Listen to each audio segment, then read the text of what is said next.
క్రైస్తల దైవ మర్మములు ఫిబ్రవరి 21. ఆ పట్టణపు ప్రాకారము 12 పునాదులు గలది. ఆ పునాదులపైన గొర్రెపిల్ల యొక్క 12 అపోస్తలుల 12 పేర్లు కనబడుచున్నవి. ప్రకటన 21:14.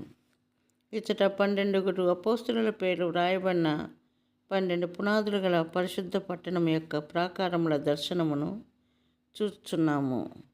ఆ పట్టణపు ప్రాకారపు పునాదులు అమూల్యమైన నానావిధ రత్నములతో అలంకరింపబడి ఉండెను. ప్రకటన 21:19. ఈ రత్నములు మనము బలమైన అపోస్తలుల పునాదుల మీద కట్టబడితిమని సూచించుచున్నవి. అపోస్తలులు సాధారణమైన మనుష్యులు. వారు మన వంటి స్వభావం కలిగిన వారే, కానీ దేవుడు వారిని బలవంతులనుగా చేసెను. సీమోను పేతురు ఎట్టివాడో మనం ఎరుగుదుము. అతనిలో లోపములు ఉన్నప్పటికీ అతడు దేవుని ప్రశస్త రత్నమాయెను. సీమోను పేతురు ప్రశస్త రత్నముగా ఎట్లు కాగలిగెను?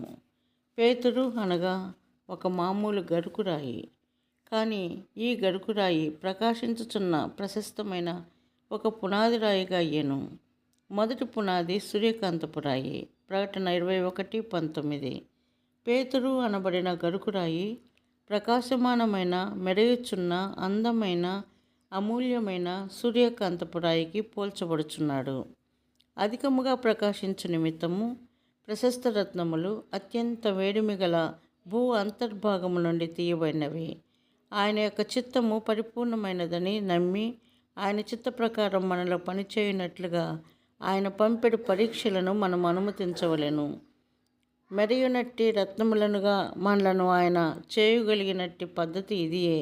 దేవుని సత్యమును మనలో పనిచేయనిచ్చుట ద్వారా మనం ఆయన హృదయమునకు రత్నములుగా అగుదుము.